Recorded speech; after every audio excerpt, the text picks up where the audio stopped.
Como é que você tem a questão toda da adequação, da harmonização? Como é que vocês estão fazendo isso em termos de harmonização junto, não propriamente à rede local, mas junto à instalação predial em si? Como é que vocês estão fazendo isso? Em termos de carga aerodinâmica e peso sobre a estrutura da casa, da edificação no geral, ela é semelhante ao coletor solar, né? Você tem mais ou menos 15 quilos por metro quadrado, incluindo que as estruturas são de alumínio, então elas são muito leves, muito resistentes, elas ficam rente ao telhado, então não tem carga aerodinâmica de vento, né? Ou assim, pouca carga aerodinâmica, né? Então ela não força muito a estrutura da edificação. 15 por metro quadrado. Isso, mais ou menos 15 quilos por metro quadrado. 200, tudo bem, está bem, então, bem folgado. Então ela é bem leve. Bem leve. Geralmente você conecta nos telhados cerâmicos através desse grampo. Esse grampo aqui, ele se conecta na terça por meio de dois furos de 8 milímetros, né? Isso aqui, essa parte vai pela coberta da telha, né? E fica somente essa parte exposta. Então aqui você pode trabalhar a fixação do perfil de alumínio. Então você tem aqui esse sistema. E aí você fixa um desse a cada 1,5 m, para não dar a curva do perfil e tal. Esse aqui, né? Isso, exatamente. Esse aqui, né? Exatamente. Esse aqui ele é todo feito em alumínio. Isso aqui é um protótipo, ele não é um produto acabado. Que eu estou querendo produzir isso aqui no Brasil e bolei esse sistema aqui para poder pegar todos os telhados.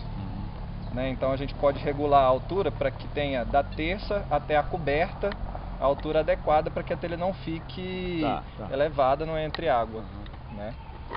Então isso aqui ele é simples nesse sentido.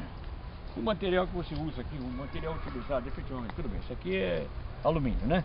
Agora esse material aqui, qual a especificação desse material para que ele realmente Cada ele vai absorver e vai passar para o filamento, né? Ele passa pelo filamento. Cada quadradinho azul aqui é uma célula fotovoltaica. A célula fotovoltaica, ela sempre tem uma tensão de 0,5 volts e a corrente que ela gera é proporcional ao tamanho da célula e à radiação incidente.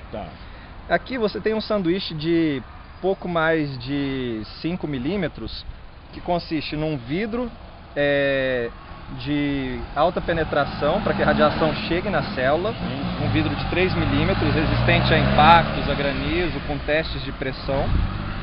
Você tem EVA, as células, outra folha de EVA e Tedlar por baixo.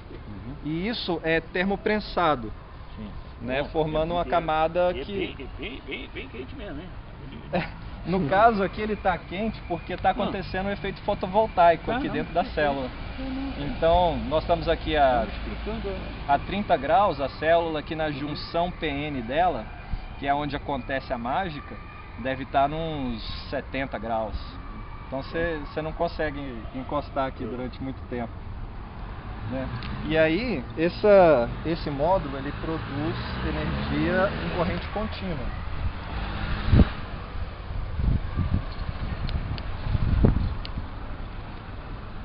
Por favor.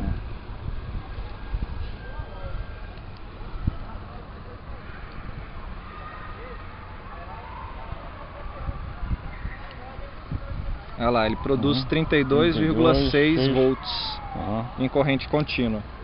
E aí você tem o microinversor, que é responsável pela transformação da corrente contínua em corrente alternada.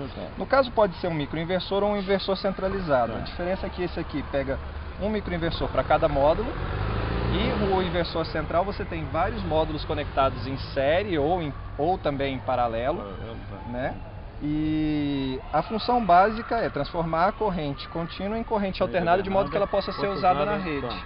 Então ele não funciona sem estar conectado na rede. Se você pegar aqui, conectar ele agora e tentar medir aqui, você não vai ter nada. Porque ele precisa copiar a rede. Aí é que está o grande questionamento, exatamente aí. E nessa conexão para a rede, como é que fica em termos de economia ou de neutralização daquela energia? Como é que é feito isso? Isso. Então aqui, para você ver que ele está gerando, né? Ele diz que tem energia fotovoltaica sendo gerada, né? Mas se você vier aqui e tentar ler, pode colocar aqui, vamos colocar aqui no chão. Aqui.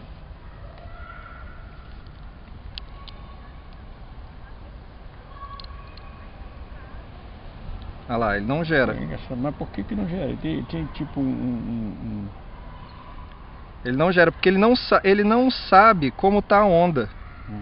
Tá. A onda elétrica. Tá. Ele precisa ver e falar assim, ok, ela está em 220 volts, ela está a 60 Hz, 60.1, e ele vai ematir a onda gerada, convertida da corrente contínua, exatamente semelhante à da corrente daqui, do prédio. Então o que ele faz? Ele vai injetar na tomada, né? Aqui eu puxei uma extensão com um medidor simples. Aí ele vai injetar elétrons.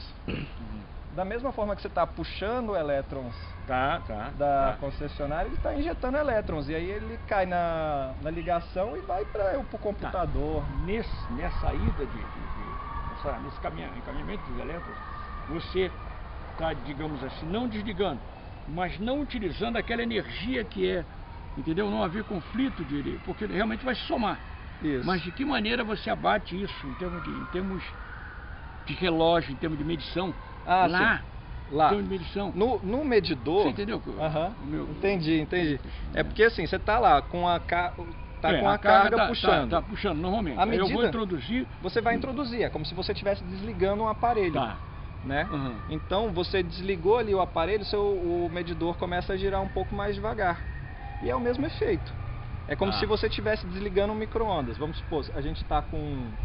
Vamos supor que a gente teria 6 módulos aqui produzindo 1000 watts. É como se você desligasse um aparelho que consome 1000 watts.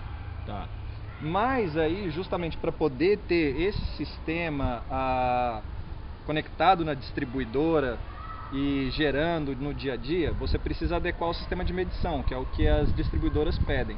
Que você troque o seu medidor unidirecional analógico ou digital, que seja, para um medidor bidirecional. E no caso da média tensão, você tem que trocar por um 4 quadrantes. Então esse medidor ele vai ter a capacidade de calcular o quanto que você injetou e o quanto você consumiu. E te dá o tanto que vai ser faturado pela distribuidora. Eu não sei se ninguém perguntou para o senhor, talvez eu não ouvi perguntando, com relação aos tempos chuvosos, invernadas, chuvas invernadas. Pois é, o que importa aqui é radiação solar, não é luz direta. Então, enquanto tiver radiação solar, vai ter geração. Claro, quanto mais direto for a radiação solar, quanto melhor a incidência, melhor o rendimento, mais potência está sendo gerada. Entendi. Mas, se você tem em conta de que, por exemplo, nesse momento que a gente está aqui com o sol rachando aqui nas nossas cabeças, 40, 30. Você tem 30% de radiação difusa e 70% de radiação direta. Essa radiação difusa é isso, aqui está sendo refletida por essa parede branca, metálica, ou pelas próprias nuvens que trazem, ou por um lago, ou por uma casa, ou pelas folhas, pelo próprio efeito do albedo, né? Exato. Então você tem tudo isso. Você está com chuva, você tem radiação difusa. Exato. Né? Então você tem geração de pelo menos uns 30% da capacidade. E funciona à noite também? Não, à noite não. Já é zero. À noite aí a nem lua, a lua. Nem lua cheia. Não, mas armazena. Baterias. Não, ele não armazena. Mas poxa, qual é a diferença? Porque o aquecedor solar direto, ele armazena, né?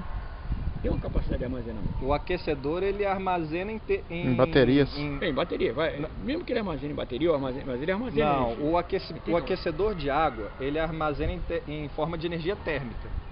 Dentro de um reservatório. Ele mantém ele aquece e mantém aquecido. E mantém aquecido porque ele tem ali dentro uma garrafa térmica.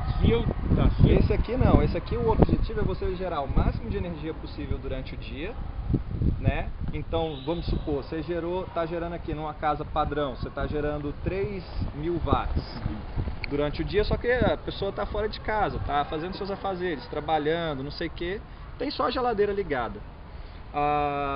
Então você está gerando mais energia do que está sendo consumido. Seu relógio é como se estivesse voltando ao contrário. Aí você chega em casa à noite, começa a consumir, não tem geração, o relógio volta a andar normal. E aí a questão é, no final do mês, quanto você gerou e quanto você consumiu. Subtrai um do outro e dá o quanto que você tem que pagar. Lembrando que você tem que continuar com a tarifa de conexão mínima, que dependendo se é monofásico, bifásico, trifásico, são 30, 50 ou 100 kW que você tem que continuar pagando, né? Então, sempre respeitando que você não vai zerar a sua conta, isso jamais. Né?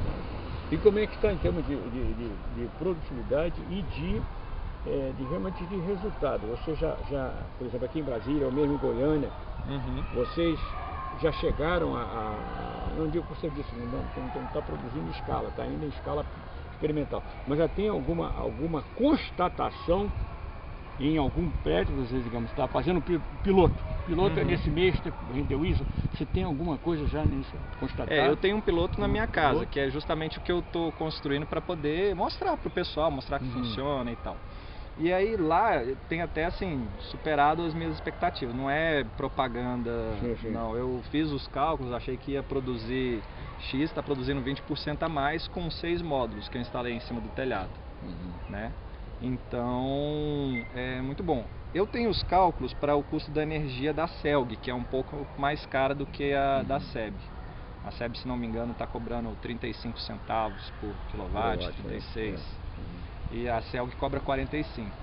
O retorno do investimento é de cerca de 6 a 8 anos. Porque aí depende, por exemplo, se a pessoa tem um telhado ou uma superfície que ela possa colocar os módulos virados para o norte com a inclinação de 20 graus, é o ideal. Ela vai conseguir produzir o máximo possível, vai ter maior produtividade, maior eficiência, maior rendimento do sistema. Então, barateia o custo, o custo da energia do quilowatt gerado, né?